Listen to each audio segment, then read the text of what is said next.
Blog Talk Radio. Here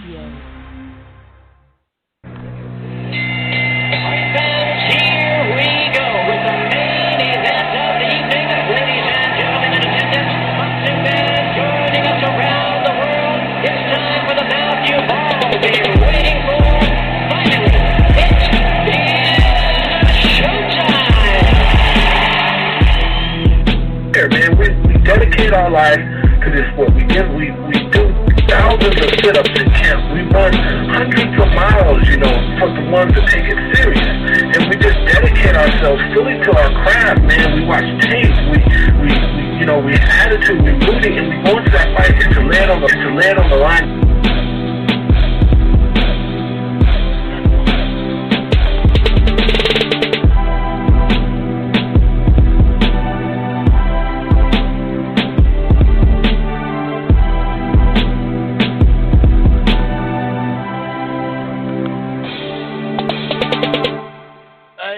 Boxing fans, this is the Rope and Dope Radio Podcast. I am your host, Chris Carlson. We are live on a Wednesday night. For those who've been listening to the show for quite some time, you know that, maybe 2.5 years ago or something like that's when the show was, on Wednesday. So kind of flipping the switch. I was going to do a post-fight show last night, but once we got to the main event, the card was good, but the main event obviously wasn't as good as the Baranchik fight would have been, the replacement. Not that it was a horrible fight by any stretch of the imagination, but it was just one of those things where it's like, I'll just do it tomorrow. I am a little flustered, I'll admit. I got a phone call that just kind of shocked me. You get some news. It's just so you know, I'm okay. It's not about someone passing or anything like that. In the same breath, it's not like some kind of great news either. I didn't get like some sort of job or some sort of whatever. It's just weird. It's just kind of shocking. So my mind is traveling right now. I'll just admit it. I just got off the phone not long ago, so bear with me. I'm a little confused, barely. But anyway, welcome back to the show. Hope everybody had a good weekend, good 4th of July weekend. I don't know about you, but in some major cities, not that Minneapolis is a major city, although right now it is, right? But I've had enough of fireworks. I know New York, I know D.C., I know Philly, I know Minneapolis, I know L.A. Some of these main hubs for these protests, which I support fully, have been just fireworks every fucking night. And hey, I'm not this get off my lawn type of dude who's not in his teens and 20s anymore. You know what I'm saying? But golly, dude. Like, I'm a night owl, so it doesn't overly bug me. The first couple of nights when we did have rioting and we did have looting and all that, and we did have fires and stuff like that, those type of noises do freak you out a little bit more at that point. But every night since basically late May, fireworks. And I live right by the Mississippi River. So folks will go down, walk down to the river, shoot them up. So it just adds this effect of even extra noise, if you know what I mean, because sound travels. Anyway, I'll shut up. Let's get to boxing. So we're going to start the show. I'm just sick of fucking fireworks. I got to admit it. I'm like one of those dogs that just, I actually don't get scared. But okay, I'll stop. I said I was going to start talking about boxing. Let's talk about boxing. Let your fireworks off. I know it's your freedom. Don't get me. I'm not trying to hold off on your freedom. But anyway, we will start with last night's show on ESPN. Zapata got a nice little win in the main event, but there was some competitive fights. I think, like I said, the main event, sure, we understand that, injury ruined the main event as far as like a two-way fight, but the other fights were very, very competitive. And this is probably their best card. Well, not probably. It is their best card because you can't really dock them, for an injury. So just imagine if we had more of a two-way main event. That would have been a damn good card. So we're going to talk a little bit about that. We're going to, recap some of those fights. I'll just breeze upon the Pedraza fight and whatnot, and where he is, where he lands and whatnot. We will also look, and obviously that was last Thursday, so I'm not going to spend much time on it, but we will look towards this Thursday, tomorrow, for the Forrest and Tackham fight, which could be a really good fight. It all kind of matters where Carlos Tackham is on this short notice, what kind of shape he's in. Now, he is an experienced fighter that's done this before, so we'll see, how that goes. We do have a couple of items as far as fight news. The PBC, we now know, is officially August 8th. It did get pushed back from MLB. The fact that they hadn't officially announced it all the way, and then when you hear that the MLB finally came to an agreement to have a season, I figured, okay, so that must mean something to do with it, and sure enough, it did. Of course, that didn't stop some folks out there for trolling the PBC for getting pushed back for baseball, but, that's another story. We'll talk a little bit about Canelo. We got a little information on just what kind of opponent that we can expect. And speaking of one of them, Derevyanchenko, I mean, this guy is in, he's in a good spot. He's got Canelo potentially. He's got Charlo potentially. Speaking of potential, Ryan Garcia and Luke Campbell may or may not be fighting in the winner fights Devin Haney. That's where I think it's a pipe dream.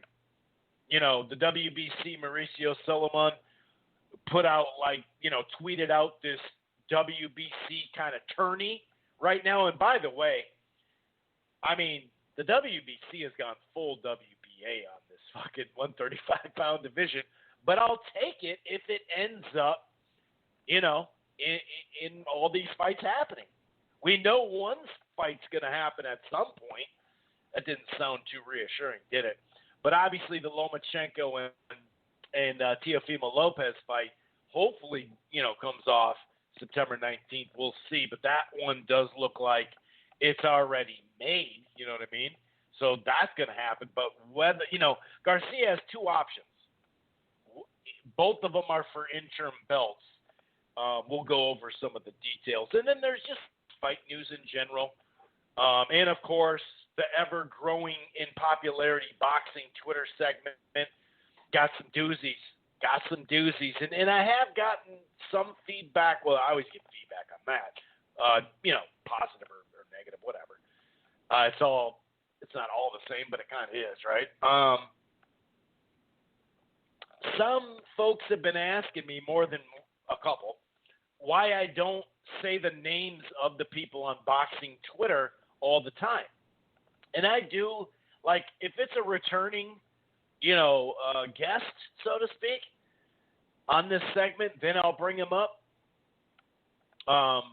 But if you're not a media member or even a part-time media member, I may not bring you up. I'm not out here. It's not like I'm trying to start beef with these guys or trying to start or girls, or trying to make it. This is a segment for people that are on boxing Twitter, that follow the sport, that see all this ridiculous shit.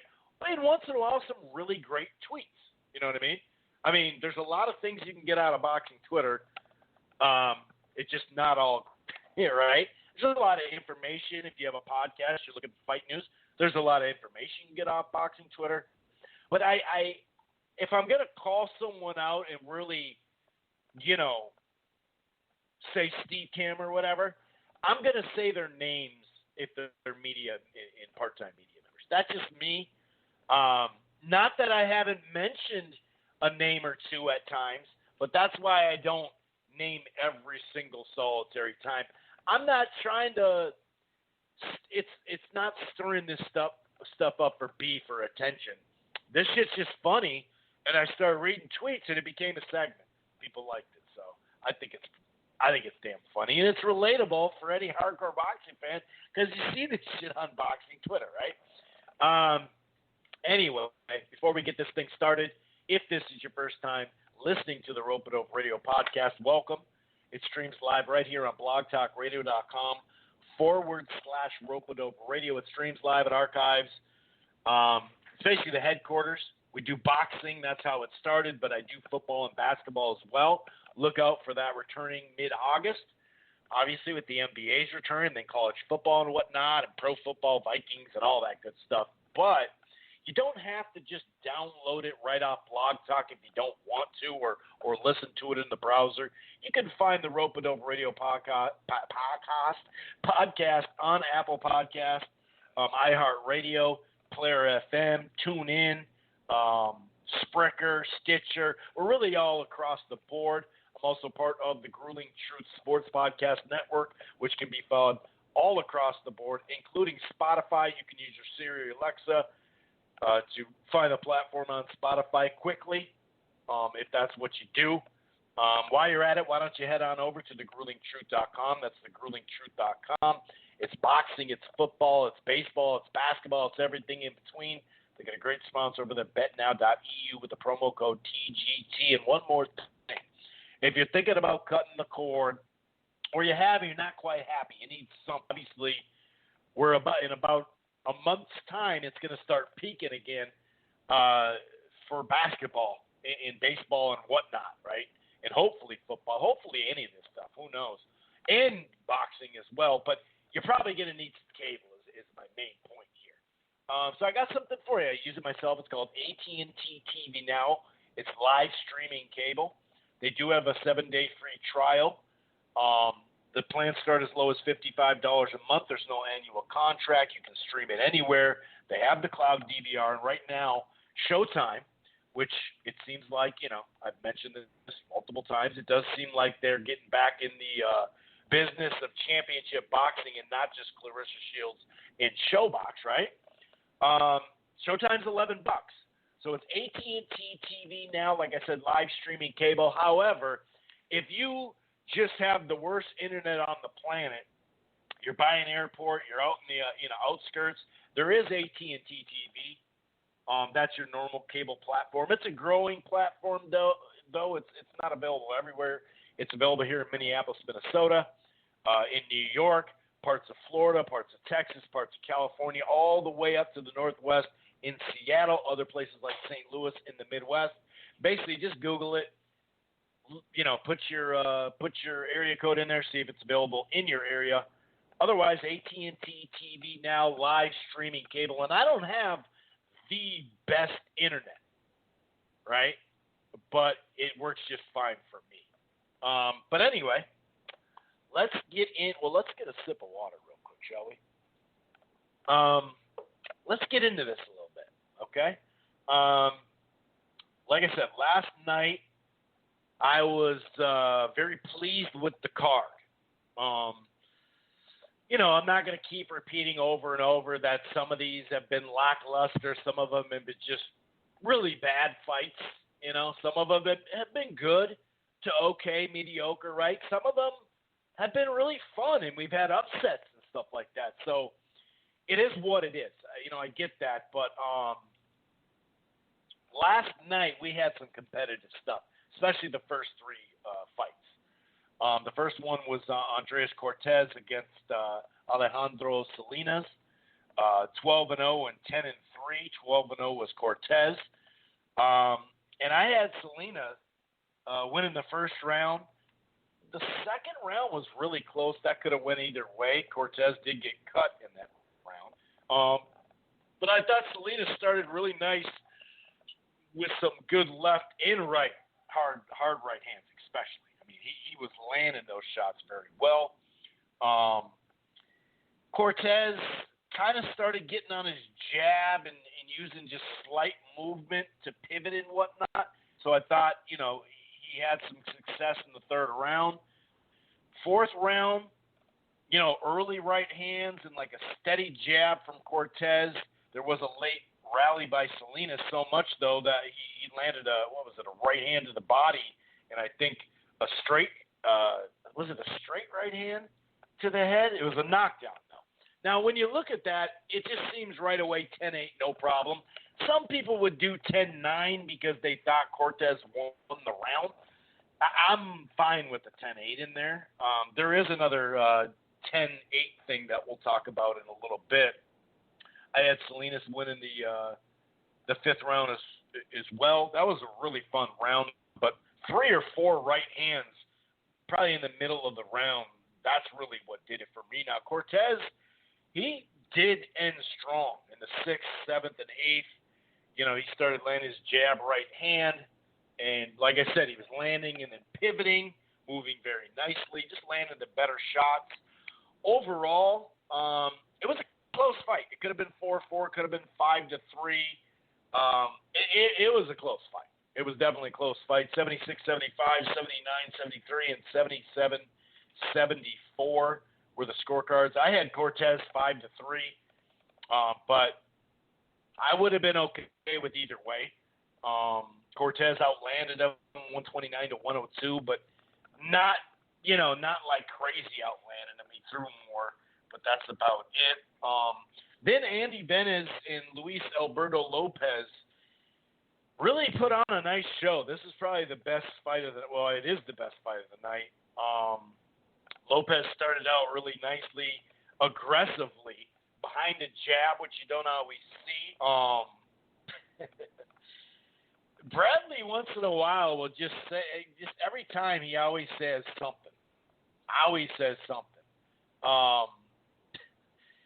But yeah, he's sitting there giving Andy Benez like instructions, like he's like the colonel, like Bob Sheridan, right? Didn't he? I remember those cards from Puerto Rico. I think it was was it McJoe? Remember the brothers, the Williams brothers? I think it was McJoe, where he's literally like, "Excuse me, I know I'm broadcasting, but excuse me," and he starts yelling instructions in the ring for the guy, because I think he may have had a piece of him or something like that. But it's like, dude, Bradley, what are you doing giving Andy instructions like loudly? It was kind of funky. Like he literally meant to do it, but I did give the 2nd and 3rd and 4th to Andy. He was just landing better. He was at a distance behind that jab as well. But then I gave him the 5th as well. The body work was key in there. And I think, Andy just kind of controlled the round more. 6th round, here is that 10-8 round that's in between. Of course, I gave it to Lopez. He got off to a really good start, landing those thudding right hands consecutively. He definitely hurt Andy. But the thing is, for me, Benez, closed fairly well. And so when someone lands, okay, here's the power punches. They showed up the power punches in that round, 28-12, okay? And by the way, 915, is that 915 that I think it is? I'll be right with you. Just be a second. 28-12 was the power shots, right? And I'm not sitting there trying to break down the copy box to prove a over huge point or anything, like overly, major point. But even if you landed 12 shots, that kind of proves that it wasn't a 10-8 round. You know what I mean? And I'm not even talking about jabs or anything like that. So I personally didn't think it was a 10-8 round because, like I said, that last minute, yeah, Andy was hurt. But to me, closed okay. Closed pretty strong. And I gave him, 7, 8, and 9. His jab right hand, once again, there'd be early exchanges. Mostly they were using their jabs, both of them, actually. But it seemed like Andy had settled down, even though his cut was bleeding more and more. He had to get stitched up and whatnot. But he settled down a little bit more. The jabs, the left hooks. I did think Lopez won the last round, though. A few just wild punches that he threw that landed pretty damn good, including the jab behind it, or in front of it, I guess you could say. So I had it 6-4. So I did have Andy winning. Lopez won the fight, though. There was a 96-94 for Andy, and a 96-94 duplicate there for Lopez. I thought Andy did enough to win. But, you know, if I watch the fight again, maybe I'd have it 5-5. And maybe that sixth round stands out as the most dominant round to people, which I totally respect. I didn't give it a 10-8, but I get it. You know, I get that part. So it could have went either way. I didn't have Lopez winning, but you know, it is what it is. And then Jose Zapata and Kendo Castañeda. What was his name again? Castañeda? I can't remember his damn name. It was Kendo Castañeda. What the hell was his last name? Let me look it up. I forgot now. I can't remember his damn name. But no offense to this guy, but he won a couple of rounds late. But Zapata, you know, he was landing like nice early left hands, just clean punches, jabs, hooks behind him with both hands as well. Was it Castañeda or something like that? Castañeda. That kind of sounds like Canada. Castañeda? What was it? Castilla? I can't remember what the hell his last name was. And I, for some reason, didn't write it down. But anyway, by the fourth and fifth round, Zapata had actually started his pressure. And that pretty much had him in control. You know, jab, like I said earlier, slight movement. We saw that last night. Some folks using that pivot really well.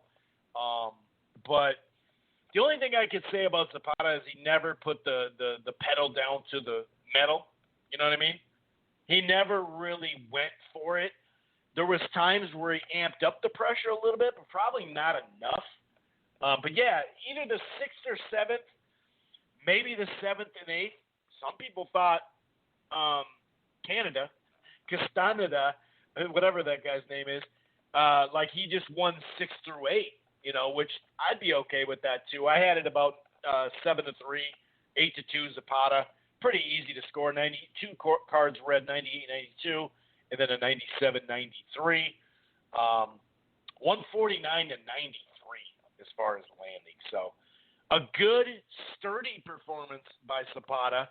You know, a lot of people last year saw him against Jose Ramirez, and he looked damn good. Some people thought he won the fight. I didn't. I would have been okay with a draw, but I did think Jose Ramirez did enough to win that fight. But good for him. He looked good.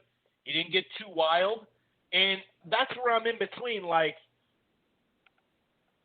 I'm not, you know, sometimes when you say, oh, he should have put the pedal to the metal, it means like taking these big risks. I'm not saying he could have, you know, I thought he contained himself really well that way defensively, and he was efficient. It would have been nice to see a second and third punch.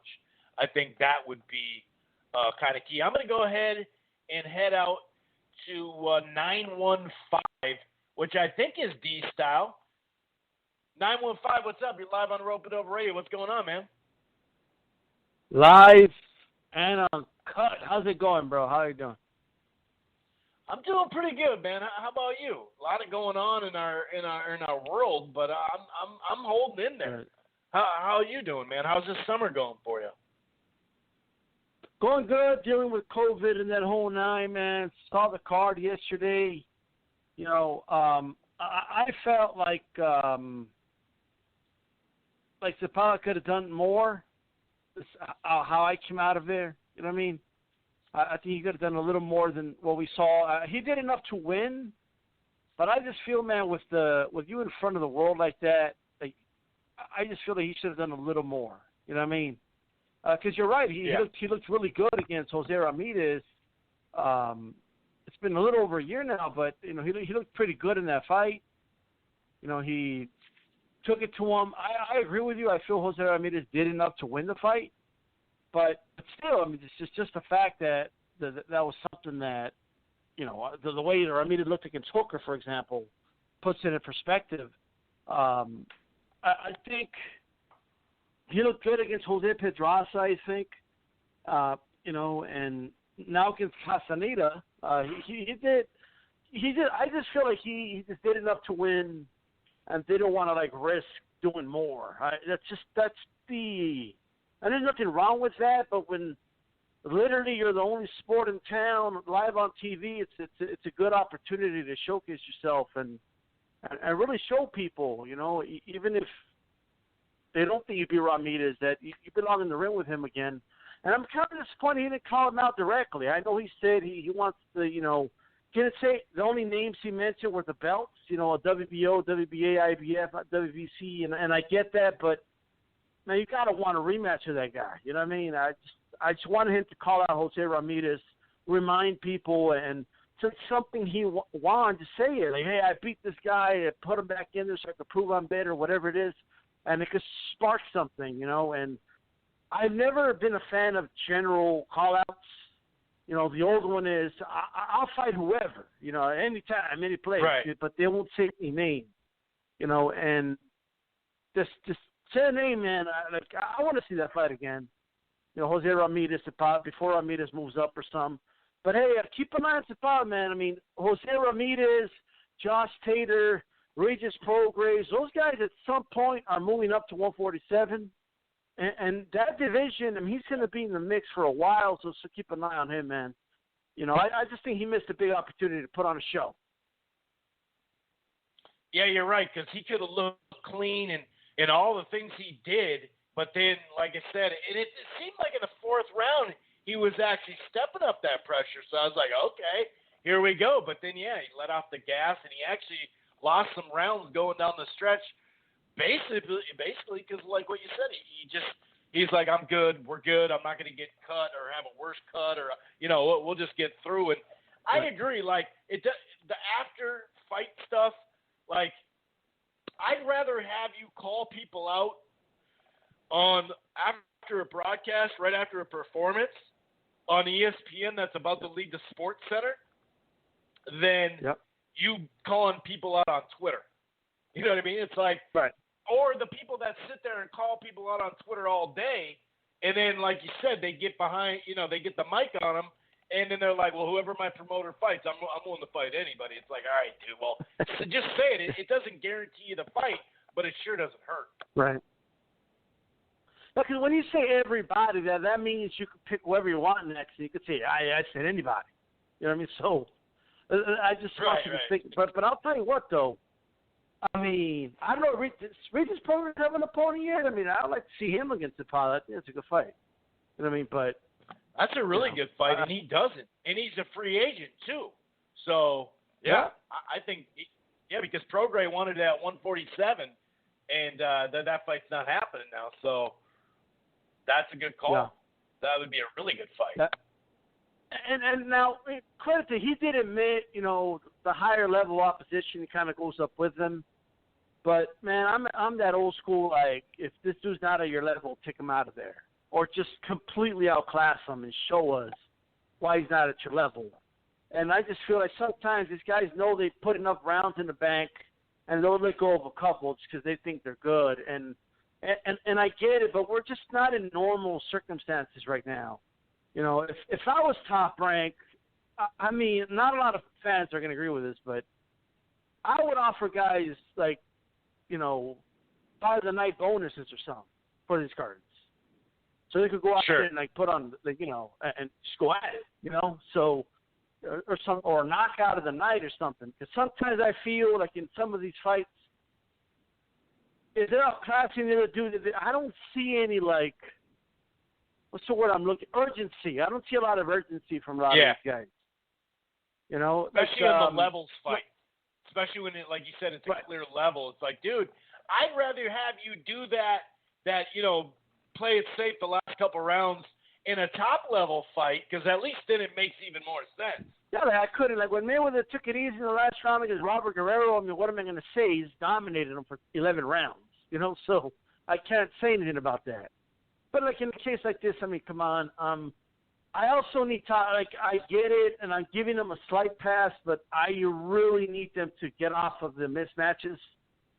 Like, it's ironic because they're putting the big stars in mismatches, but they're putting the prospects in tougher matches, Right.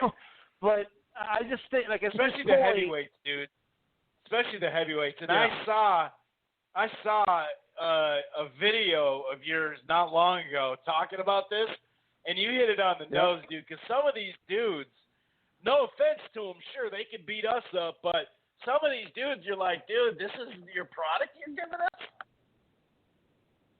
Well, put it like, you and I can, like, we're avid boxing fans, so we could say, well, look, I've seen Andy Ruiz in the Duke of Fight, so I ain't gonna judge a book by its cover. That's our probably thinking, you know. But an average sports fan looks at that. The first thing that they'll say is, "Man, boxing is really falling. Like they went from Ali to this." You know what I mean? So, and of course that's unfair. You know what I mean? But at the end of the day, how many people got that remote? How easy is it to pick up the remote control and change the channel when you see that? You know? Now, it's not completely Top Rank's fault. I mean, like, Adorno's fight got canceled because of COVID, and, you know, I believe that was going to be the opener.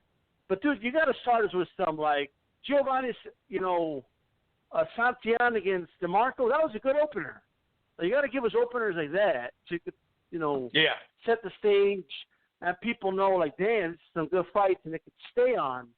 But, dude, like, these 4 and 6 rounders that are just one-sided, or they're two guys after 2 or 3 rounds breathing on each other, it's not a good look. I agree.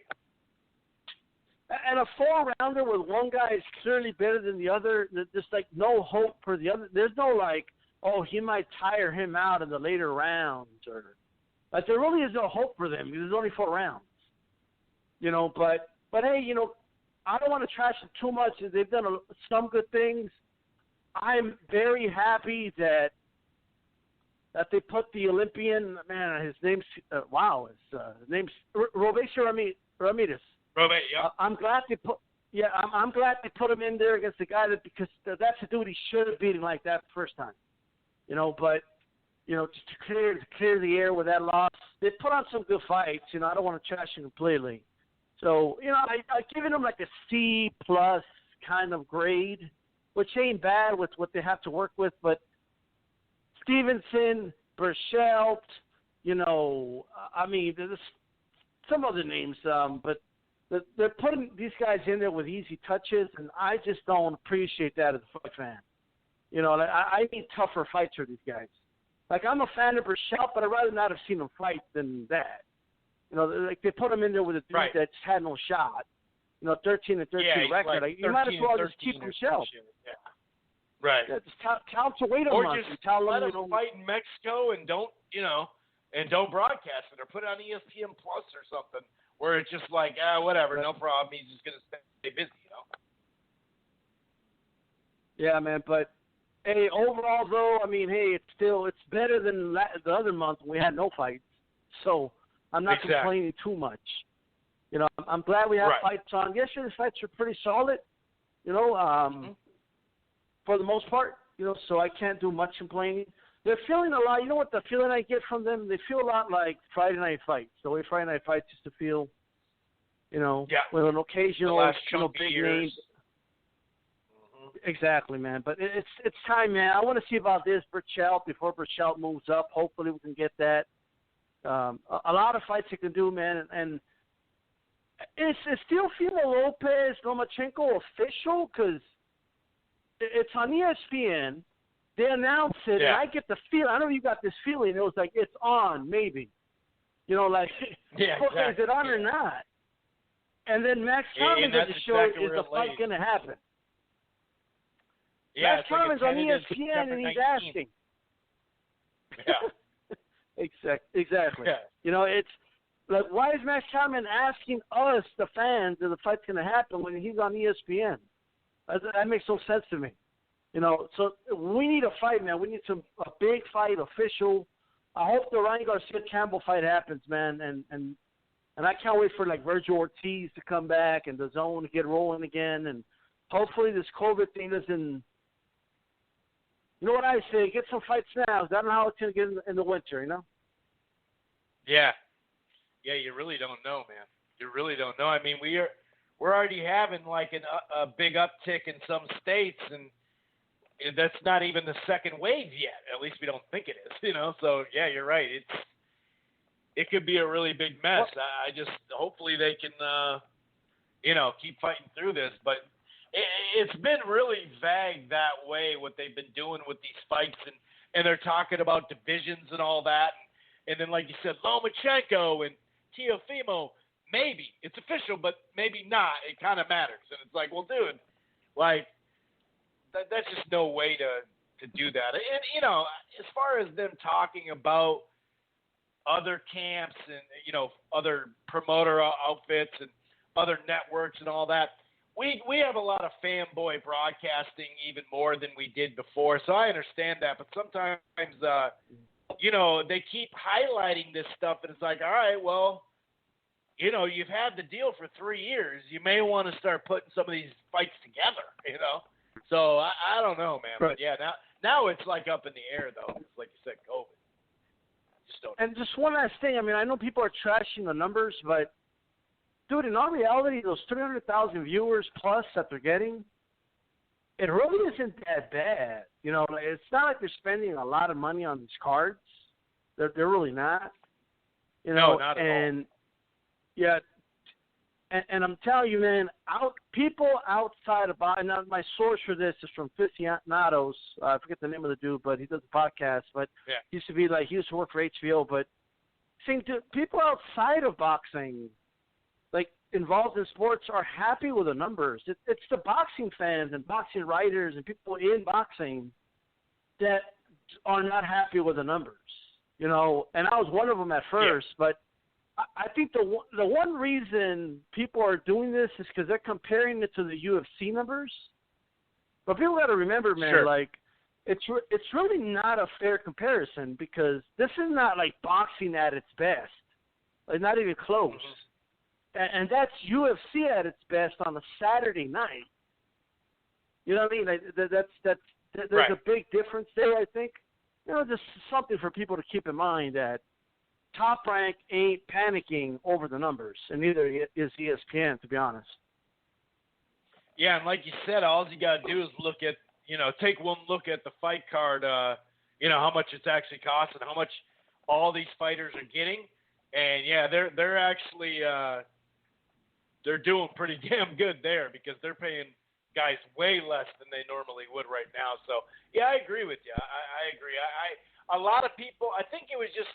A lot of people kind of got stuck in that mode, like whatever you put on now that's a live sport will just blow up, and they said that with Korean baseball too, Oh, Korean baseball at 12:30 at night's gonna pop off. It's like, no, it's not. You know what I mean? Like, and also, people have formed some habits right now, and a lot of it is just archiving the next episode, or going out for a walk. I mean, all these parks around here and stuff by the river, the parking lots since April and May have been just jam-packed way more than they ever have in the past. And so sometimes, I'd even be watching this stuff back on, DVR 2 hours later like I did last night or whatever. You know what I mean? So I think part of it is that, too. They're just like, oh, my God, like if you just put something on right now, you kill. I'm a hardcore boxing fan. Sometimes I miss the first fight or two, and I got to go back and watch it. Or I miss the whole card, and the next morning I got to watch it.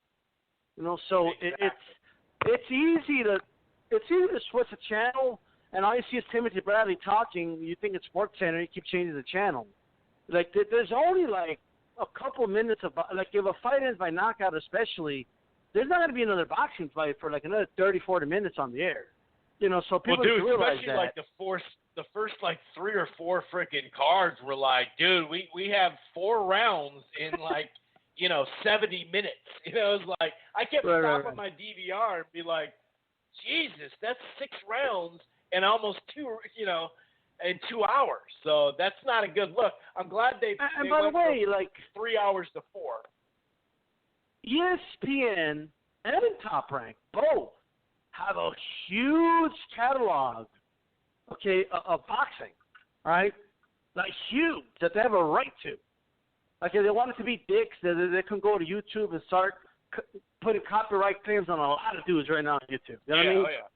But like my point is, dude, like give me like a knockout montage or some shit. You guys don't like? Doesn't ESPN have like a bunch of Ali's fights? Like put something on, dude. Like this, I don't want to hear like Bradley, no offense, talk for like for 40 minutes. You know?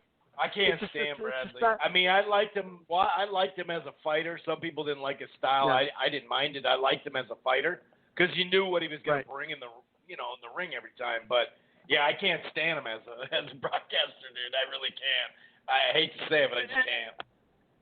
Well, before I go, I want to ask you a question. What do you make of the way they're doing the broadcast? I mean, I don't have a problem with them being at home. That's 100% understandable, right?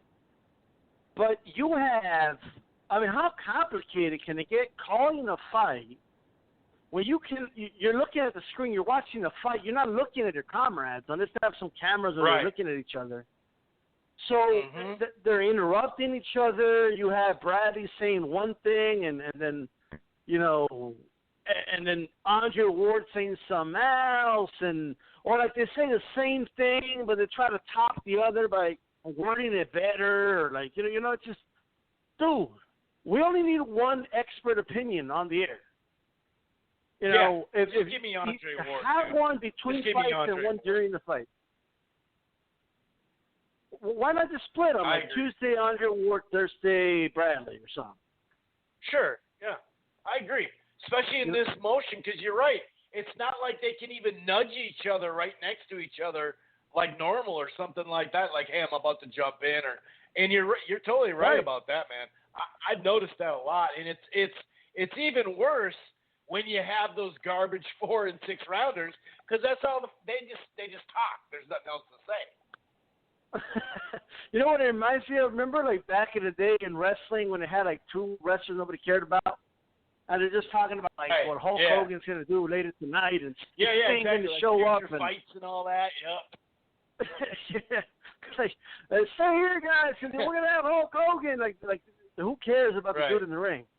That's how I feel about those fights, man. Like I just.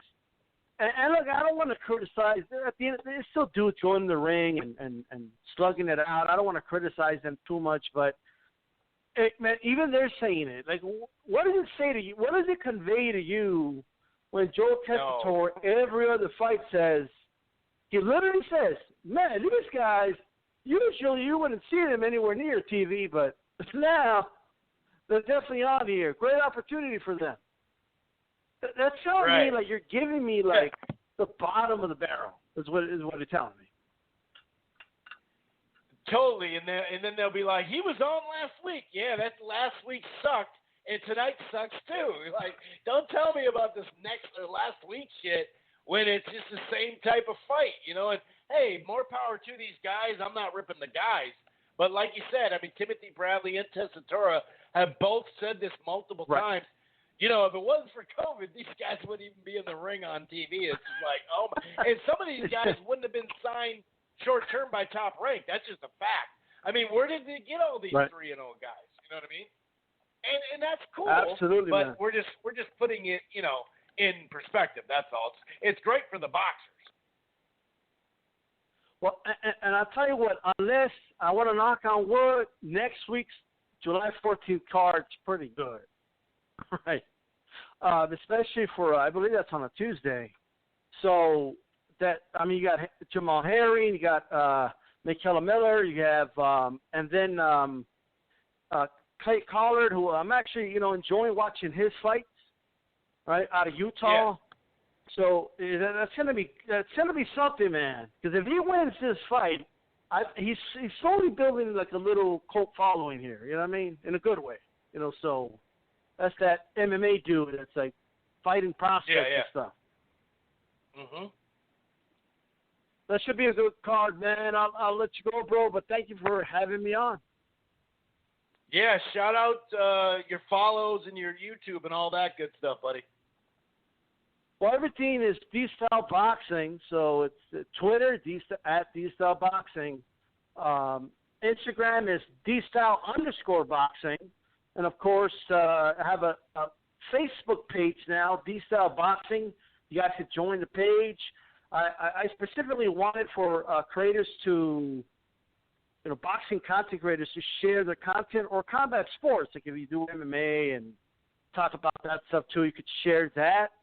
Kind of steering away from. There's a lot of boxing groups. I mean, no problem with them, but they seem to focus a lot on asking random questions, and they're more like forums, which mine is not really like a forum. So you guys should join that, and of course, D-Style Boxing on YouTube.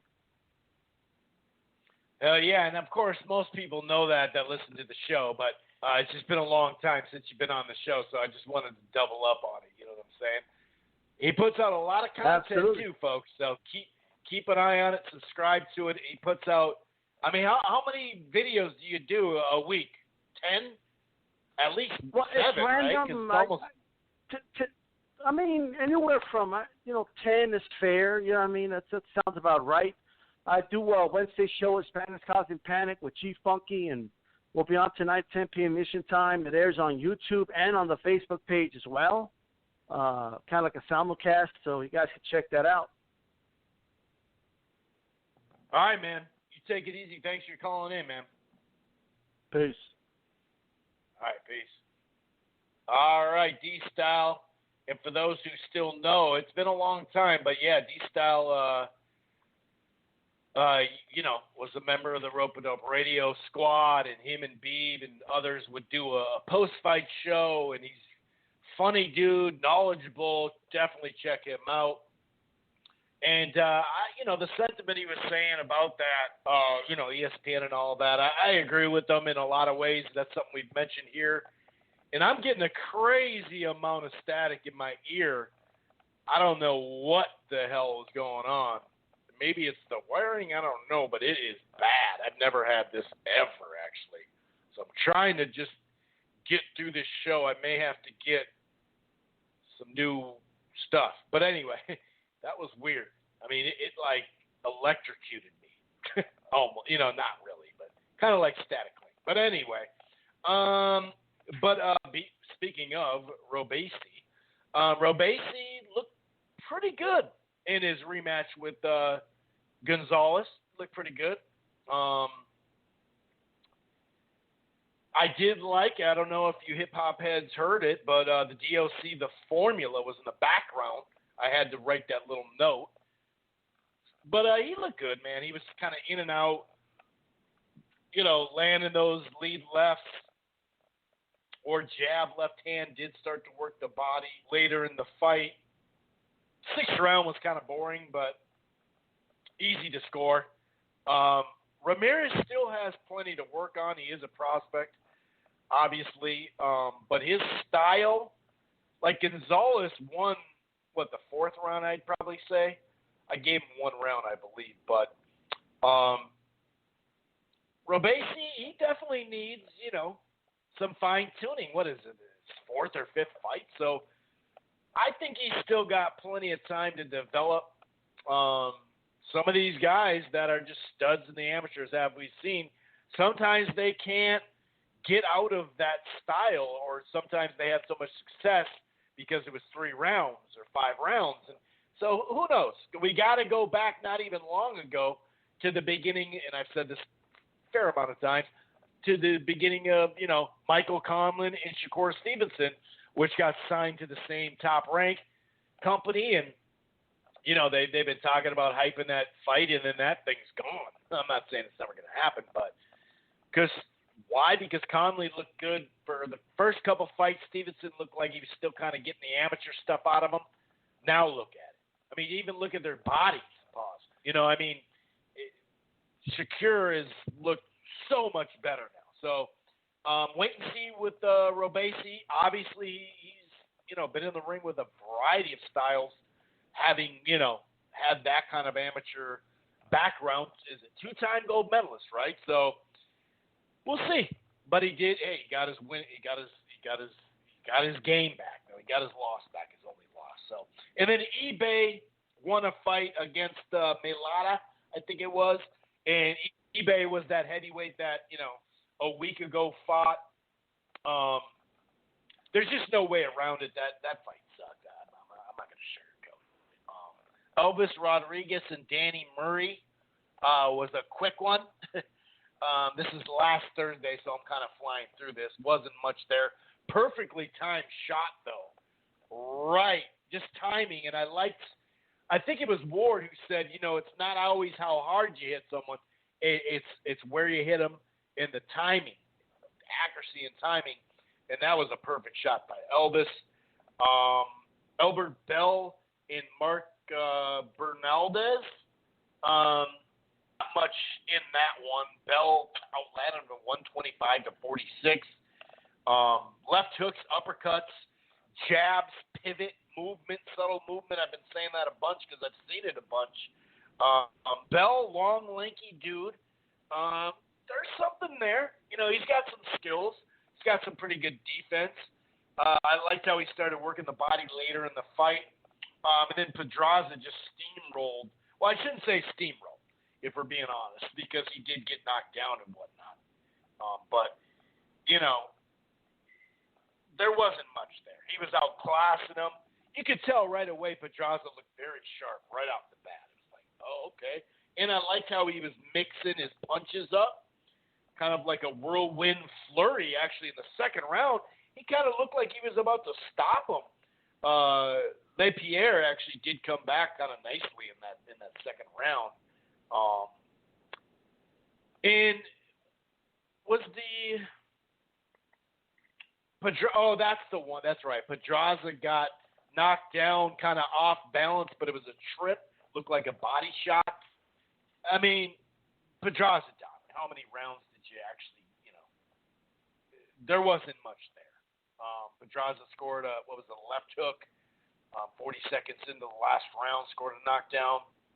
And you could see, Pedraza was going for it. He was definitely going for the knockdown. And even LePierre got outclassed, outworked, out everything, basically. But I got to say, I liked how he closed some of these rounds, and I have a little note saying he rallied back after in that 10th round. But he got dominated. 168 to 69 was the punch rate, 44 to 6. So that shows you how much to the body. I should finish that. But that shows you how much Pedraza was mixing up his punches, man. So yeah, that's about it. We're not going to go too far into that. Oh yeah, I didn't mention the first fight. Murtaya. Was it Murtaya? I think it's Murtaya against Sergio Lopez. I thought Murtaya needed to go to the damn body. That was about it, though. He won. He outclassed him, landed the better shots pretty much the whole fight. Super busy. I mean, second round, throwing 92 punches. I did forget to mention that. So that's about it.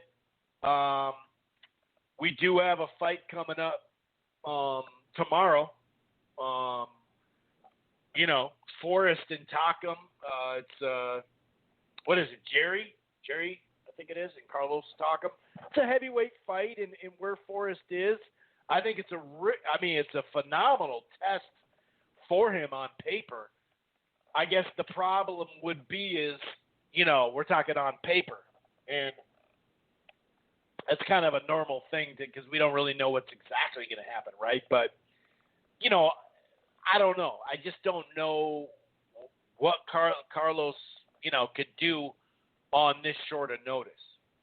And now I know that there were some talks pretty quickly after Big Baby because this is Big Baby's spot, right? So, well, actually, it was not his exact spot because they pushed it back, but you know what I'm saying. So Carlos has a lot of experience in short notice to varying degrees of success, which that usually generally sums up short notice. But he's a vet who's been in there with, almost, I can't say everybody under the sun, but he's been in there with some quality folks. And even Anthony Joshua, he looked good in spots in that fight. And I'm looking forward to this.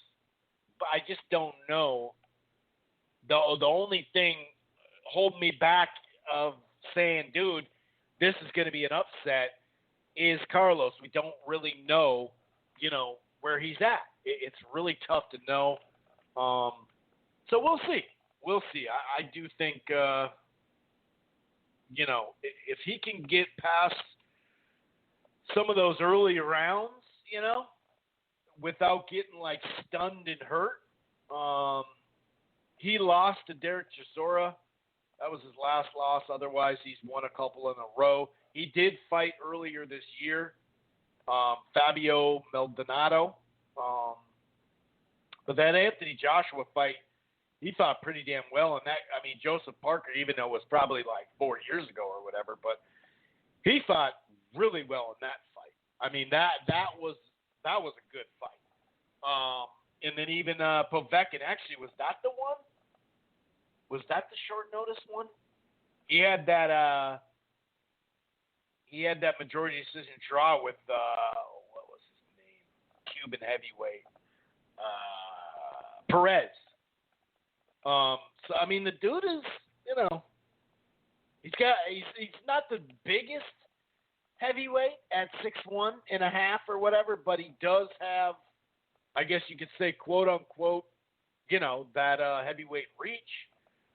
So he actually, and it's not like Forrest is, on some, 6'6", 80 somebody's reach.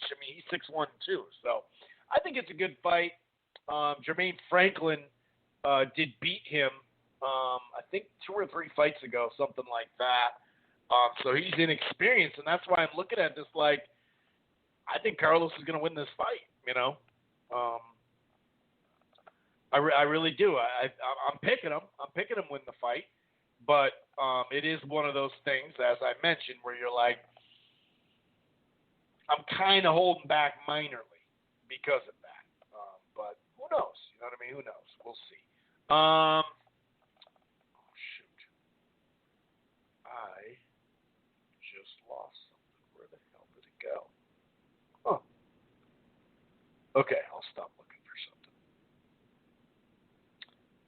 All right, so who else is on that card? Let me check, see real quick. I remember who else is on that card, isn't it? Oh, it's Jared Anderson is on the card against Hector Perez, but it's a 4-rounder.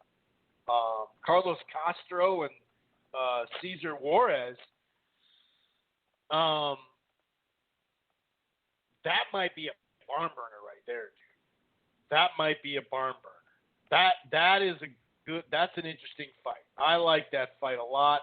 I wonder what the odds are for that fight. For some reason, I was thinking that was next Thursday. Why the hell did I think that was next Thursday? Weird. Yeah, I don't know why. I don't know why I'm asking you guys why I thought that.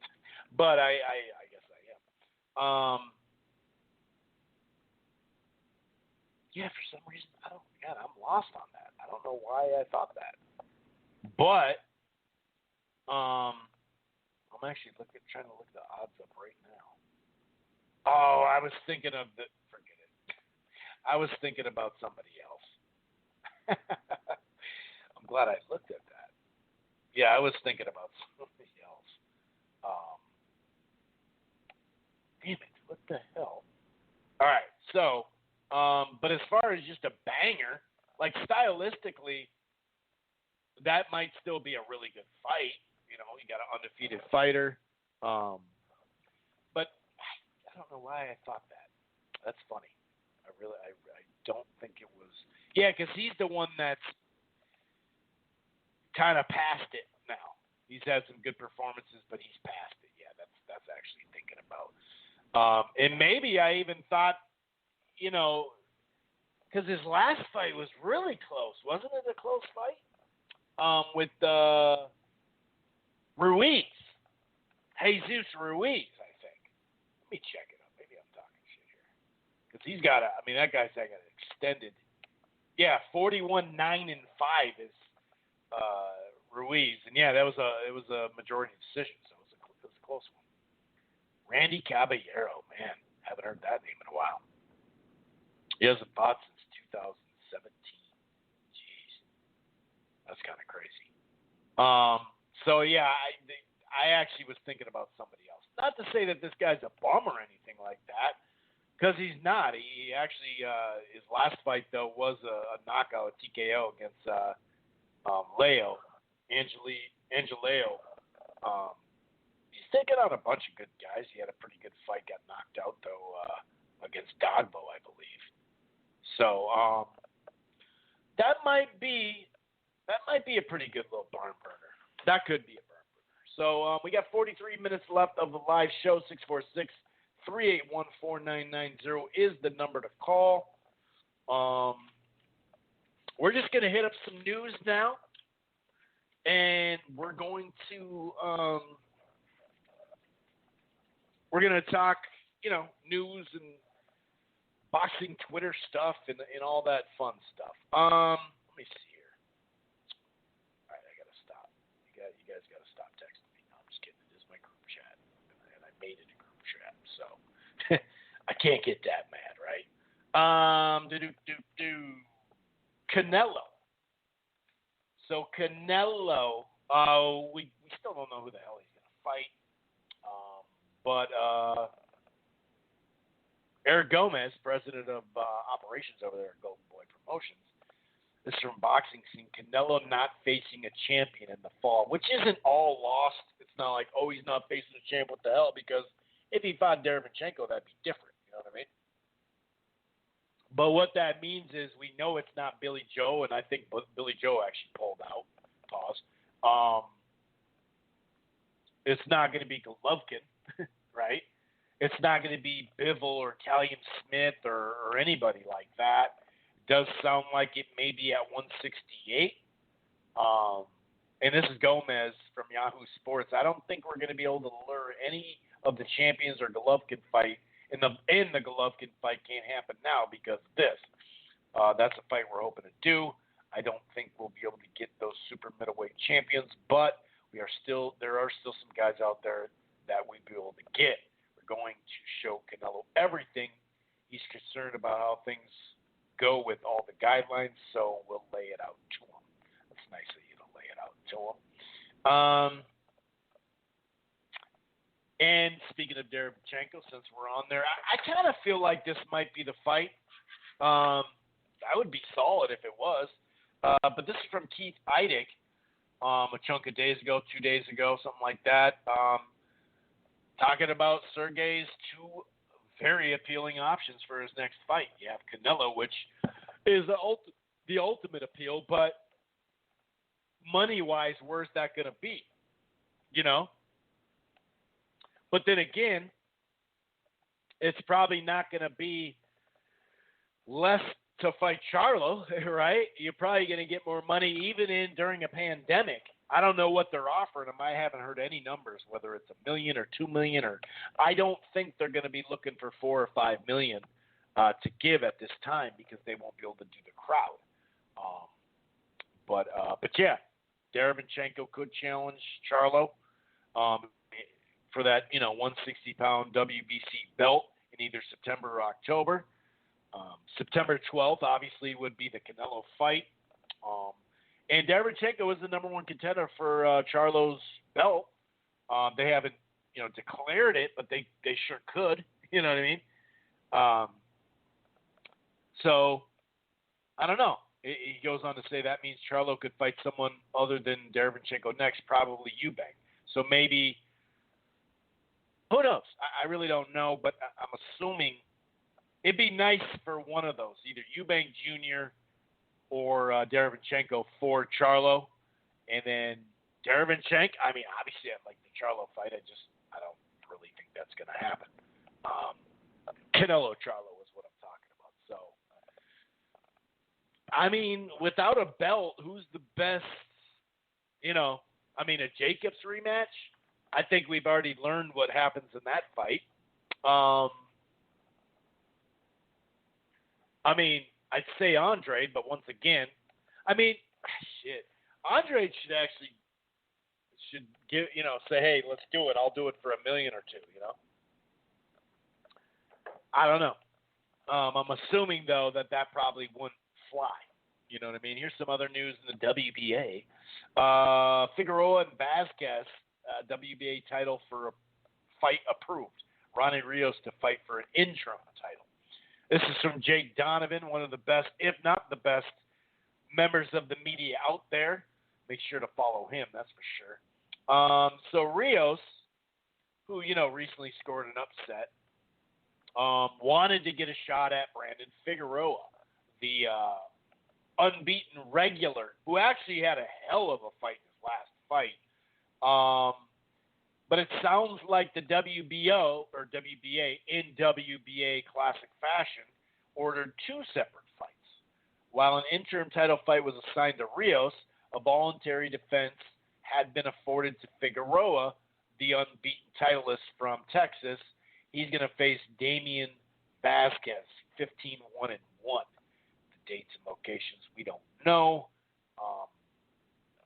But, that damn fight he had not long ago was pretty fun to watch, dude.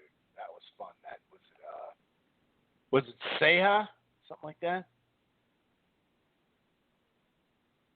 Sorry, I'm getting these freaking text messages that are shocking me, much like the phone call that I got that I mentioned earlier. Who was it? Was it Ray Vargas or something like that? I can't remember. It'd be nice if they could somehow meet in the middle after those fights. You know what I mean? That's kind of always just up in the air. Bob Arum still crossing his fingers to have a crowd December 19th for Fury and Wilder 3 to try to have it here, in the new what is it? What's the Alliance, or I can't remember. I think it's Alliance. I can't remember what the hell that new stadium is in Vegas. It's like a $2 billion stadium. His goal is to have 20,000 people there and just have social distancing. By December, I don't know. It may have to happen, overseas. Because they were talking about that earlier, which, obviously still could happen. So you never know. That might be able to happen. There is a couple other news items here. One that is really interesting, but it might be just one of those, that's interesting, but it's never going to fucking happen. Lightweight supremacy. For the WBC, as I mentioned earlier, Mauricio Suleiman tweeted this thing out that shows at the top of it, Lomachenko Lopez for the WBC franchise, and then Garcia Campbell for another WBC, and then you have Linares and Fortuna, which I like that fight, and then you have Haney against we don't know who. But they, I don't know. I don't know. Does it sound great? Yeah, sign me up, dude. But, is it actually going to happen? It's tough to say that's, I don't really know. I will have some boxing Twitter comments on this, though, that are kind of funny. Here's the deal, though. So we got two things, right? We got two things that play in here. Well, we got more than two things, but I don't know, dude. It's you just assume when there's a WBO eliminator. Actually, it is an eliminator. It's not a interim, is it? But Mauricio Suleiman, this is not all that long ago. Said Golden Boy has confirmed that Garcia and Campbell, Garcia participating in the fight versus a great tournament in the lightweight division. I mean, it's really vague. It's vague. Like, do we have that on paper? Is that something that you can say that we actually have, because if not, you're not really getting much out of it. You know what I mean? It's kind of like, you know. So they ordered it, but we know the WBC and many other belts, but especially the WBC, they'll come up with a tournament. Remember when Floyd retired, there was a tournament for that, and that didn't happen, and other opportunities come up, and they ended up just making a vacant, you know, title and letting them fight or whatever. But Garcia also, like I said, has that WBO eliminator with Emmanuel Tago. So could that be? You know, he said, please be advised the parties have 20 days upon the, you know, receiving the letter, and then it goes to, of course, purse bid. The two sides will have until July 26th to come to terms to avoid that purse bid. Of course, if it's close, we know those can always be pushed back. So it's not like that is like a garbage fight ban in a stretch of the imagination, because it's not. You know, it's definitely not, but, you know, your mind kind of just says, oh, that's probably what will happen. Because the way they announced it, you know, was, hey, the winner of, you know, the Campbell fight against Garcia will take on Haney to get rid of that interim. But this is what the WBC lightweight title looks like. Like I said, the franchise, you got Lomachenko. You got the email champ, Devin Haney. Then you'd have, or you're going to have an interim WBC, Luke Campbell against somebody. Let's just say it's Garcia. And then you have a diamond, Linares against Fortuna, which is kind of like an eliminator, you know, in a sense. You don't necessarily, they've basically gone, you know, full-blown WBO, like I mentioned earlier. So, right under our noses, you know, they just, oh, nope, that's what's going on. And like I mentioned, Billy Joe Saunders did say, you know, I'm withdrawing from any kind of consideration from Canelo, inability to properly train, and he's not going to be taken advantage of, basically. And he also said something like, I'm not a stepping stone. It's like, you say stepping stone, but, like, that doesn't really line up either, because Canelo's not a prospect. So he's not going to get all big off of your name. That's what a stepping stone is. Or, you know, not even just that, just you're a prospect and it's an old vet, you know. So I don't know. On the other side of the Canelo stuff, though, the guy behind, you know, Bivens' team, he actually tweeted out, everybody's asking why Bivens is calling out Canelo and not Beterbiev. Bivens is ready to fight Beterbiev. The fight has been mentioned many a times in the past. Who is willing to broadcast this fight? Which is a good, Beterbiev has been making his mandatories. How do we make this fight? He goes on, we are interested in fighting Beterbiev, Gilberto Ramirez, the future WBO lightweight heavyweight champ, or any other top fighter at 168, 175. Canelo is being discussed right now because he's planned to fight in September and does not have an opponent. And that would be nice for that. So, you know, could we sit there and, you know, I got a question mark. Is it going to be part of a tournament? You know, that'd be phenomenal, dude. But I'm not going to hold my breath. That's not to say the WBO eliminator wouldn't be a good test for him, too, though. It would just be nice to see him against a more proven at the highest levels, Luke Campbell. Yeah, he didn't beat, you know, Loma, but he looked pretty good against him. He looked pretty good against Linares. It helped him in a lot of ways in the UK, but it just helped him in general because, like I said, they you know, it's been, people know him better. So, and he's a good fighter, and it seems like he's improved as well. So that's that. I really don't know what more to say when it comes to that. We do have some other news that I'll get to. And then I'll finish it off nicely with the boxing Twitter stuff. You know what I'm saying? You got to do that. This is actually kind of a fun – I'm not going to call this news. I want to say that. I've seen this travel along a little bit in some boxing forums and groups like Facebook groups, or I saw this on Twitter. I believe I saw this in a boxing scene forum as well. But this dude says breaking news, and like I said, this is not a news source. Deontay Wilder is set to announce he won't be taking the trilogy fight with Fury after advice from a physician. Wilder suffered a dent, depressed fracture, in parentheses, to the left side of his head in the rematch.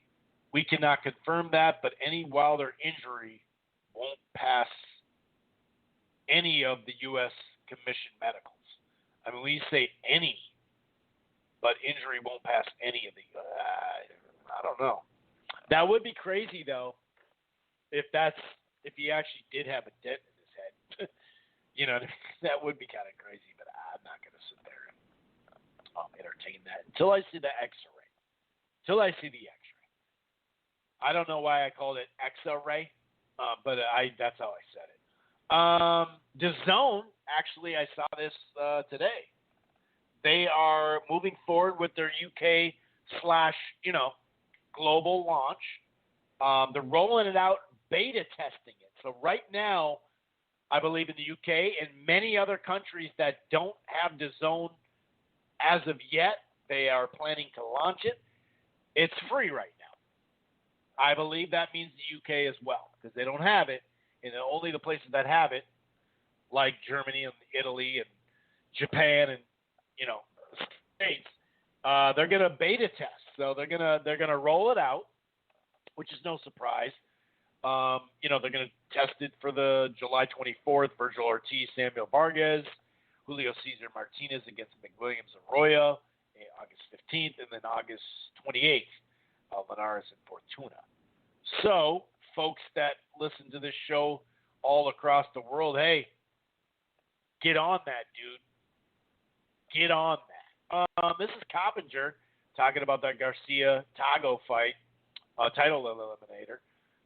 He said he thinks it's more likely that we'll see Tago, which I agree. Tago, too, would be the toughest test of his career, a bona fide top 10 fighter at 135. So, yeah, I mean, I definitely think that is legit. We have some more news here. Michael Hunter. Michael Hunter actually got cut from Matchrooms, or just not re-signed, I should say. I believe that was the case. They got a fair amount of heavyweights. It's not like he's all that big, over there anyway. But he seemed like he was an improving fighter. So we'll see. We'll see who, picks him up, whether it's Top Rank or PBC or whatever. Maybe DeBello will pick him up or somebody like that. This is a good fight. I don't care about the WBA. I mean, let me preference it by obviously I care about it. That it should have all these belts, just like I mentioned with the WBC. But as we know, the WBA, they end up putting their champs together a fair amount of times. But how long does that process take? It varies off the money, basically. But this is a good fight, though. Ugas and Ramos order for vacant WBA. This is fucking funny, dude. Vacant regular WBA, dog. Dude, I got the vacant regular. But the winner has to face Butiev. Or is it Butiev? Which makes a lot of sense because he lost a fight, but the guy he lost to tested positive. Besputin. Right? Besputin. So he tested positive for a PED. He lost the fight, but he's getting his spot back in a sense. He wanted the spot back to just get a shot right at it. But, of course, Ugas was promised a shot. You know how it gets with all this dumb shit. But if they do go right to that fight after, that's dope. But Ramos and Ugas is a good scrap on paper, dude. That's a good ass. Ramos is very underrated as a fighter.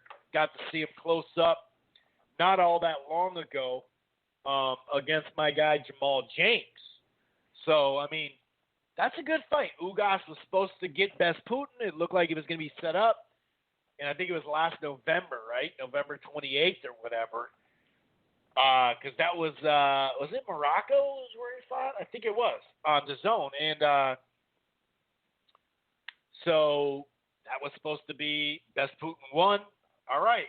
Well, Ugas was supposed to get the shot, but obviously that didn't work. So I like those two fights, I guess you could say. The Ugas Ramos and then, Budiev.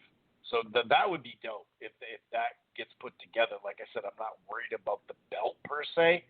I'm worried about good fights. That's what I'm worried about. Jared Miller. Jarrell. Who cares? This is what he said on Fight Network. I have never, ever willingly taken a steroid for performance-enhancing purposes. Okay. Did I take something for healing, an injury? Properties for injuries? Yeah, I have. But to win a fight during a training camp? No, I've never done that. Well, dog, you wouldn't be able to return as fast. Come on. Good news since the last time we spoke, anyway.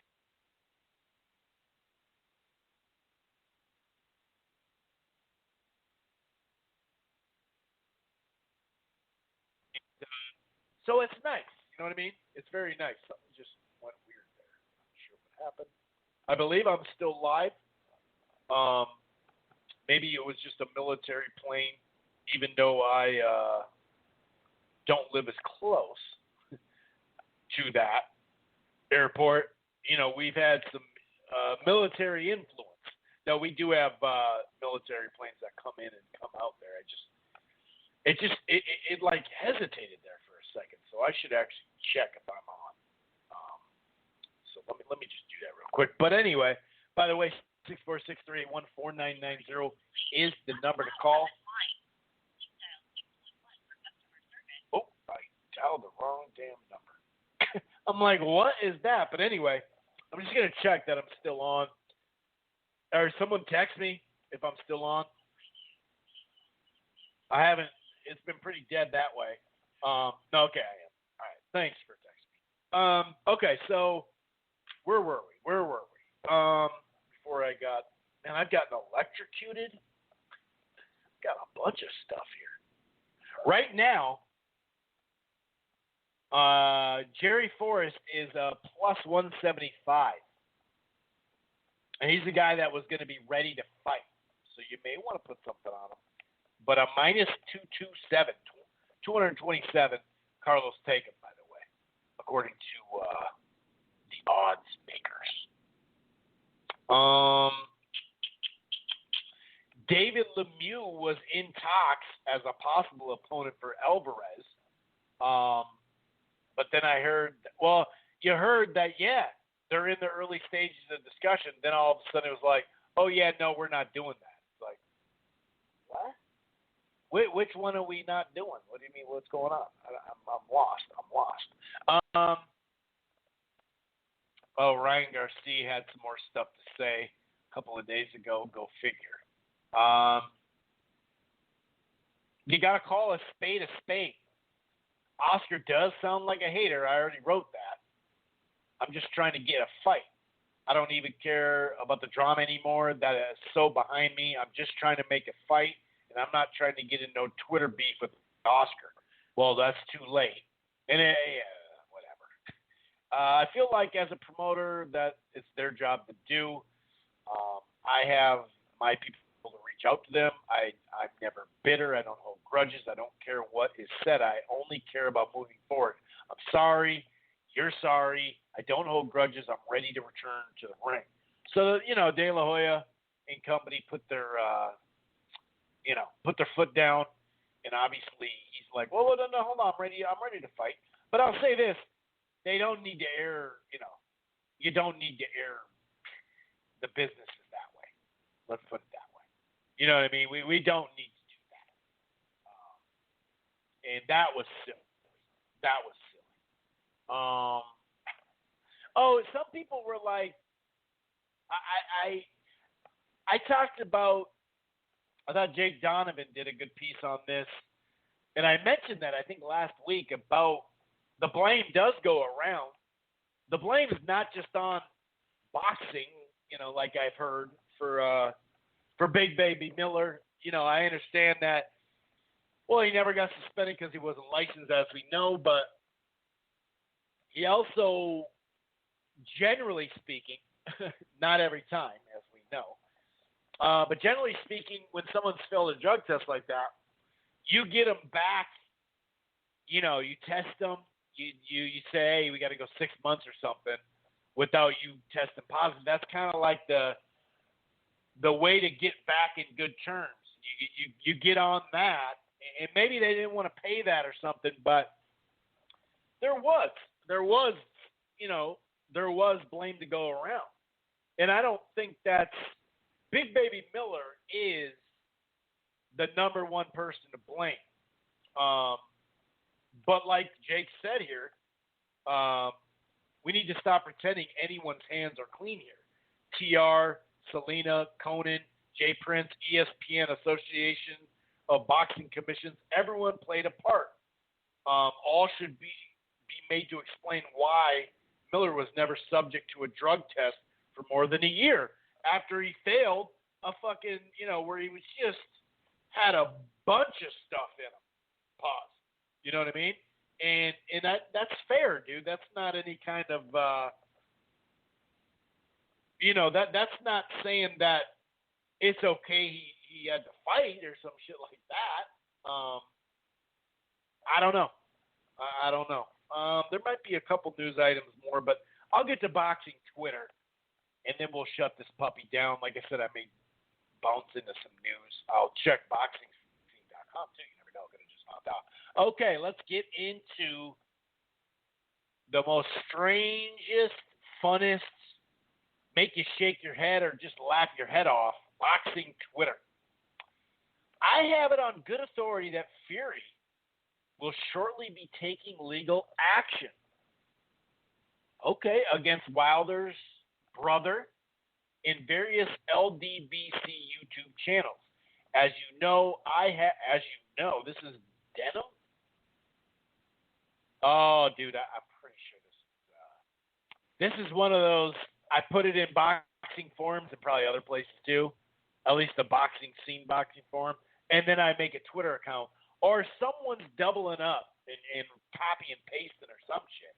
As you know, I have close contacts with Team Fury. I don't know that for sure. And they are absolutely disgusted by the outrageous accusations. It's now public knowledge that Team Wilder have been briefing these YouTube channels. I hope Team Wilder and a bunch of other dudes from the LDBC have pockets because they're going to need them. So this dude is claiming he has it on good authority that legal action is coming. Well, we'll hold it to him. I'm not denying that. I'm not saying that is true. It's very similar to the dent in Wilder's head, allegedly. This is Christina Poncher. There's been fighters every week on this summer series who had as little as 3 days notice, a week notice, as much as 6 weeks notice. It's varied greatly, and most said they've been in the gym, which I believe also different variations, and that is true, just in general. According to UFC officials, there were 11 total positive coronavirus tests out of 2,500 conducted during June at the UFC Apex. That's a 0.44% positive rate. That's tested include those tested include the fighters, corners, staff, commission, media, and all that. So that's pretty damn good. Oh, here's a little news. Floyd Mayweather Top Rank, Golden Boy, MLS, NASCAR, IndyCar teams among those approved of the PPP loans. Anywhere from like under 300,000 to up to 500,000 to $1 million. It's kind of all over the place, but that's pretty easy. Boxing Twitter, ESPN hired Steve Kim and their boxing ratings fell with the quickness. I know it might not be Kim's fault, but I'm blaming him. Do something about it if you don't like it. So this is this guy's tweet. Someone sent me this. Well, first of all, boxing ratings, I don't like Steve Kim. Well, I shouldn't say I don't like him. I don't know him. Based off some ignorant shit he says, I don't think I'd like him. But I go after him. It's not really going after somebody that's in the media that is completely biased. I mean, it's like, oh, Fox News, CNN. Oh, I'll go after him for obvious reasons. But no. But ESPN ratings aren't down from him. I'll say this. We talked about those ratings a little bit with D-Style. And, I don't know. You know what I mean? The ratings are what they are. It's not a shocker. He mentioned that podcast of the former dude who works for HBO. I don't really know exactly what his job was, but the key thing as far as the positive thing about the rating is the demographic rating, the 18 to 49. But I think the difference of opinion, well, it's not opinion. I think this is fact it's fact what I just said, but that's ESPN. ESPN has that demo long before this deal Top Rank. So the demo's not better because of Top Rank. It's better. Just look at FS1. Look at UFC on FS1 compared to ESPN ratings, demo, and all that. Look at anything on ESPN and look at anything on FS1 if they're very similar to the same thing. NASCAR, whatever the fuck, right? Baseball, whatever. The demo's just not as good. It's branding, ESPN's been here way longer. So I disagree because he'll be like, well, and I read that tweet too, when he'll be like, well, I've talked to some people, whatever that means in ESPN behind the scenes outside of the sport, and they like it because the demo, because it sounds better if you say, well, it was the number 1 or number 2 rated. I got shocked again. What the hell? Number 1 or number 2 rated, show on ESPN that day, and it should be because it's a live sport, so it should be that. But the demo has to do with Top Rank, has to do with ESPN. It's not like Top Rank. If Top Rank was doing that well in the demo, regardless, because of Top Rank, first of all, their deal would be much bigger because if ESPN was trying to get a demo and improve their demo rankings, because the demo, for those who don't know, the advertising is based off the demographic heavy, right? Because they don't want of course they're going to advertise to older people, but they know that 18, 20, 30, 40-year-olds are actually going to see a commercial and put money right to it, whereas people on fixed incomes or not quite on fixed incomes but is trying to save for a hopeful retirement there, that's just how the ads go.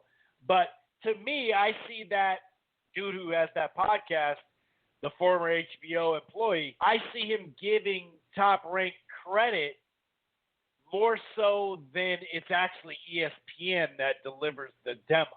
Because there'd be way more people at their fights if Top Rank was responsible for the demographic number on ESPN.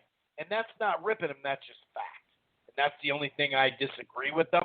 I know he's worked with ESPN. Not the only thing I disagree with him, but on this topic, I know he's worked with ESPN for Crawford Khan.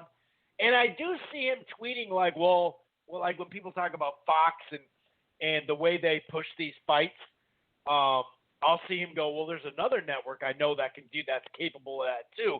So he's kind of backing ESPN at times where I'm like, yeah, we know ESPN can do it, But have they done it? Of course, ESPN can push it.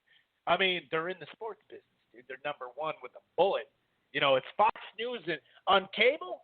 As far as like who gets the money for subscribers, the most money per subscriber, you're looking at Fox News, and you're looking at that's just plain and simple.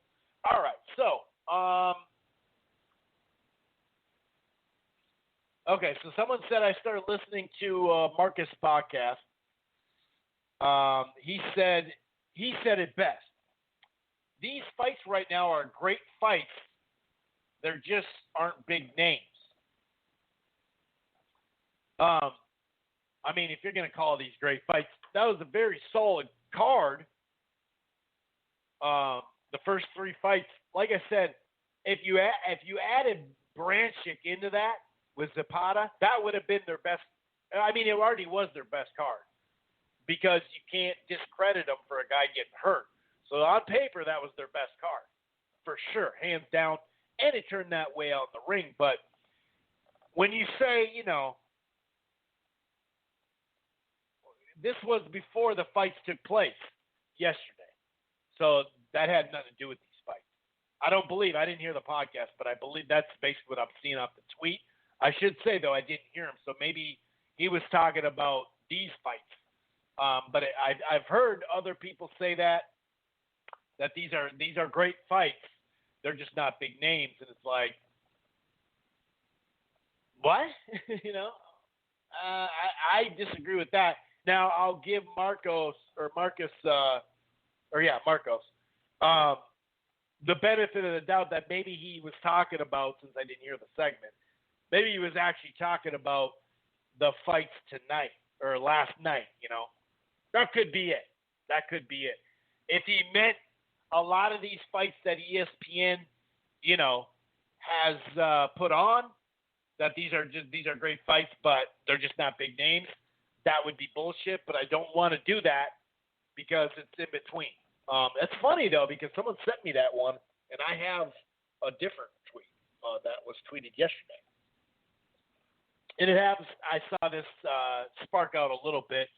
What brought me my attention was it looks like a troll move to me. PBC got pushed back for baseball, and it's got Ray Liotta and Goodfellas just laughing his ass off, which is funny. And this is Marcos, who, you know, shouts out to him in a lot of ways because he started a podcast during the coronavirus when, truth be told, some people didn't put out podcasts during that time. He started one. I also had his back.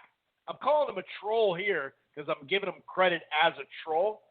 I hope that he's just trolling, but I don't know him enough because I just started following him on Twitter not that long ago. So I don't know if he's a troll or if he really means this. I'm not sure.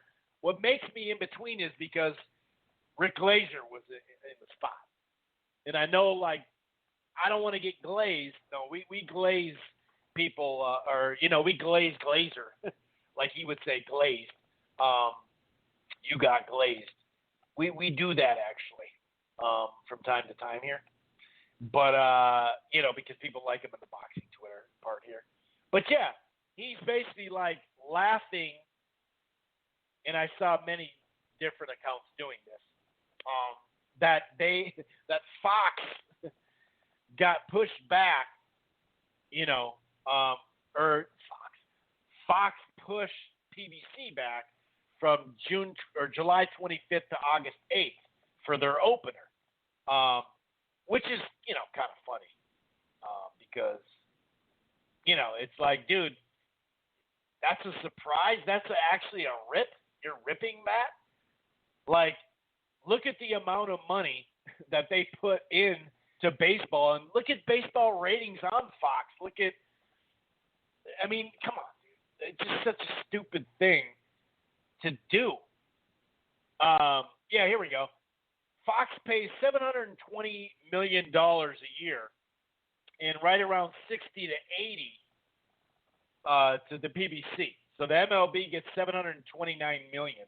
And by the way, the MLB has had a either huge outlet in ESPN or Fox or, that type of thing for a long time. They've been able to be on free or basic cable for a long, long time. Look at their playoff ratings. This is just funny. Like I said, they beat them. It's baseball. That's like literally what is it, the third most popular sport in the country? But yet they're ripping. They found a way to rip. And like I said, I don't know if he's trolling.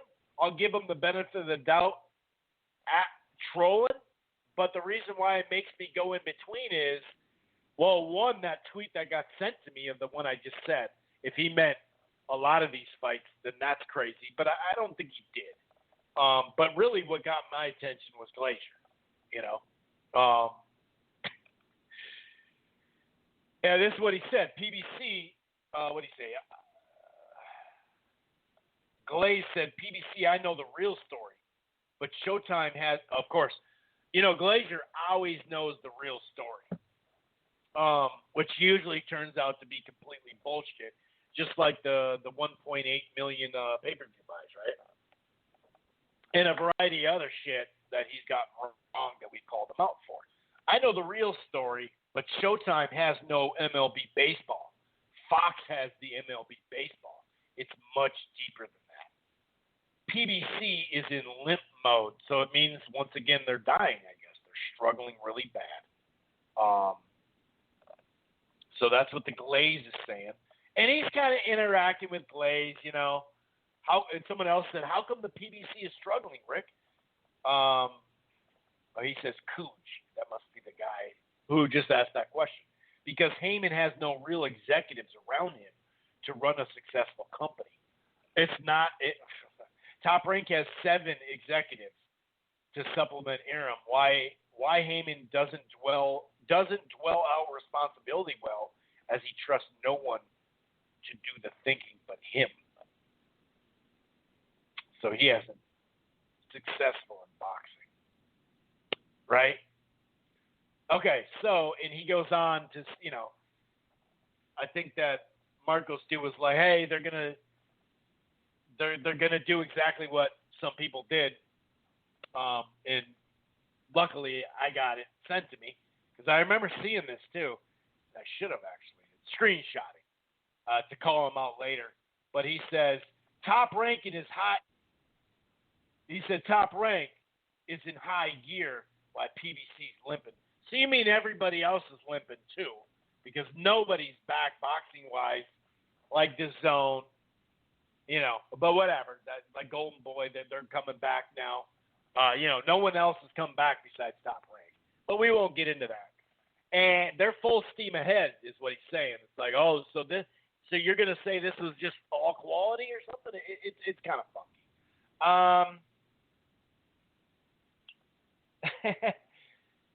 Viva Boxina. Oh, shoot. Cut off. Boxina? I think it's Boxina. I can't tell. But she said, somebody get this dude a job, basically, to Glazier. Boxing writers, except for Jake, he's the only one with some damn sense, should start a We Hate PBC podcast. They stay live for 24/7. Oh, and stay live for 24/7. 24/7, since all you do is you're just dedicated to slander.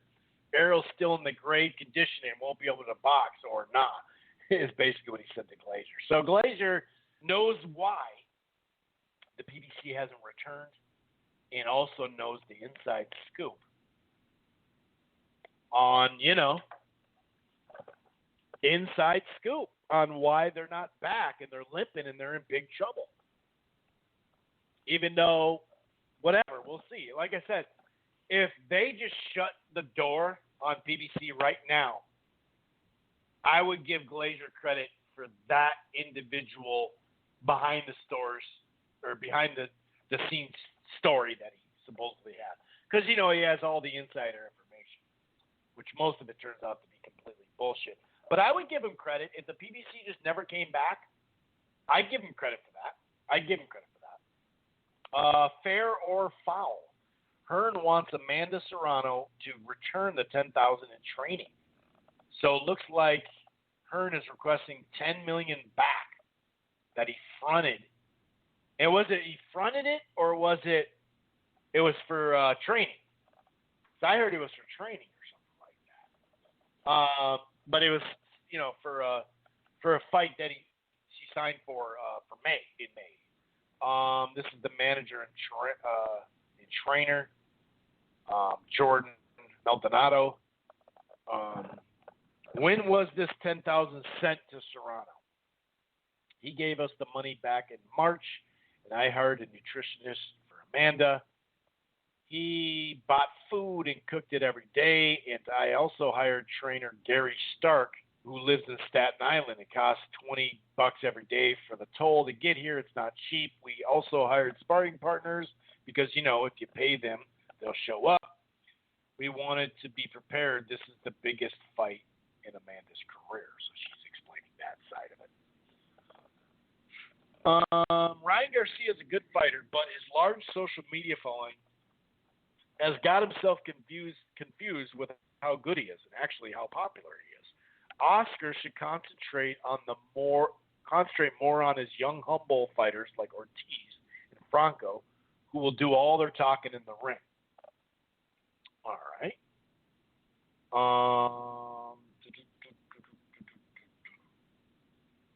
Let's see. Oh, this is Raging Babe. Most want Floyd's career, meaning, of course, Floyd Mayweather.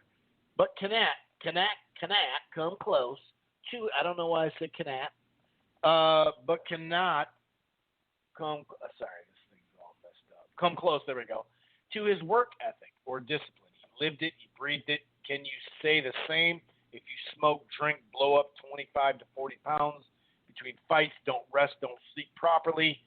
They cannot say the same. And I said what I said, which is her favorite line right now.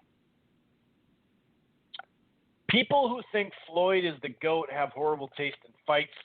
He rarely hurt opponents. Needed ref to hold his opponent to get a finish. Needed refs to hold his opponent to get a finish? What? Someone said rarely hurt opponents, but those same guys were reluctant to their shots, coming right in. And that was always the funny thing is he can't punch, but yet, so why don't people just walk his ass down then? Yeah. That's funny.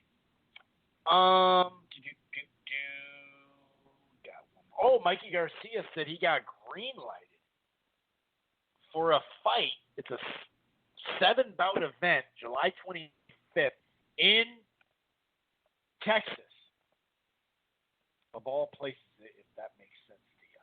Top Rank needs to sign Michael Hunter before the disgusting PBC sinks their claws into him is of the essence. Oh, goodness gracious. On that undercard, Jamal James and Tomas Delorme, the main event, the chief support is Lennox Allen and David Morrell, which is a weird fight, but it's a good test. It's for a dumb belt, but it's a good test considering where he's at in his career. That's for damn sure. Haney, these fighters and promoters want to blackball me and make it seem like I don't want to make these fights. But in reality, it's them. And he says hashtag stay woke, which doesn't have shit to do with this, but whatever. So he's getting blackballed on the zone.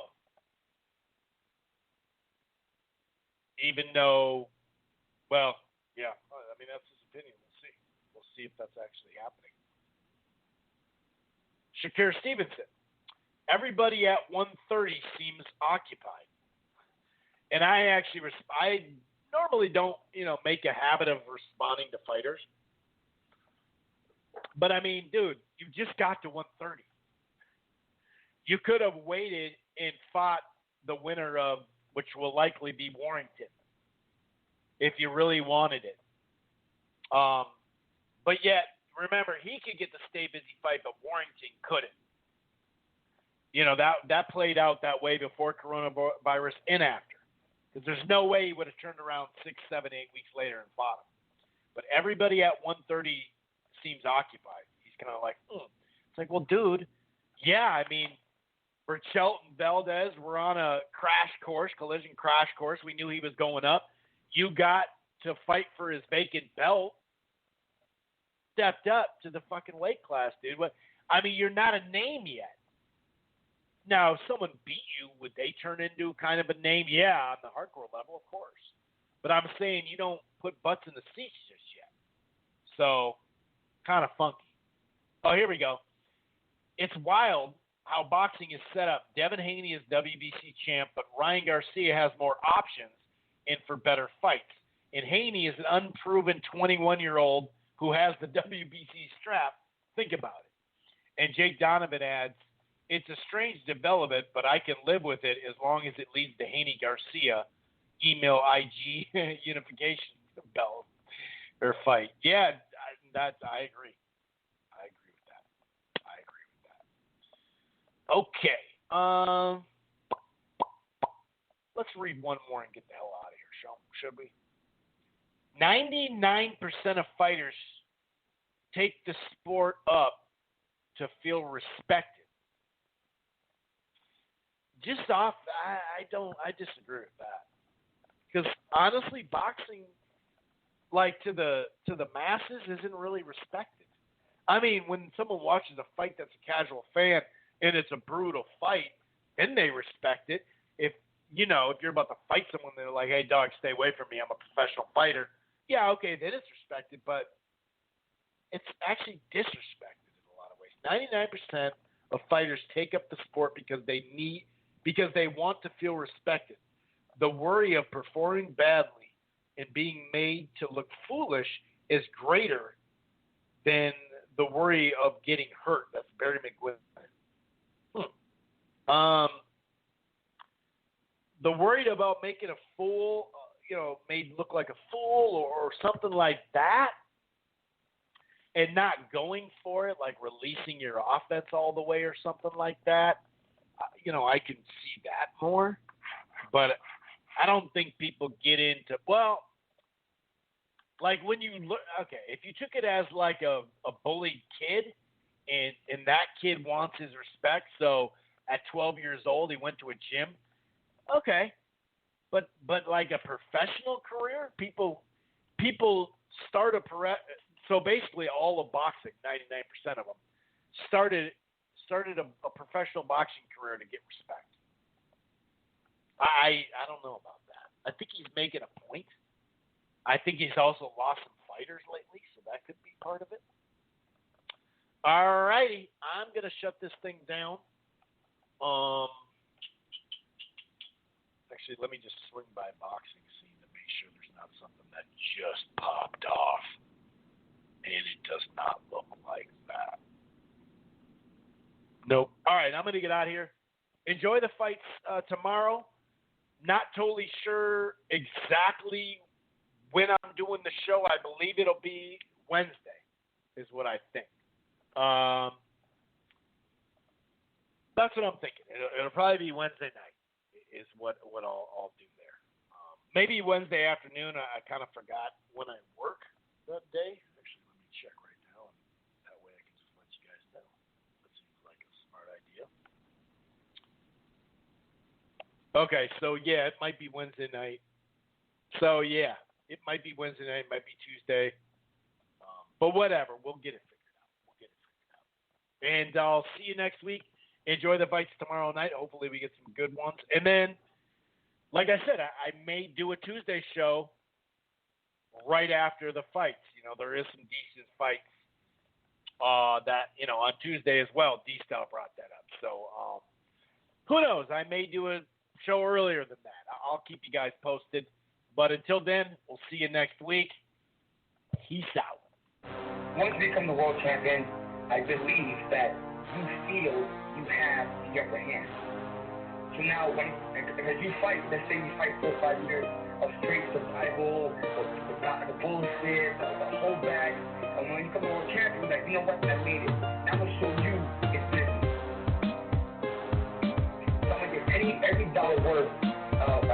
what I deserve. Why?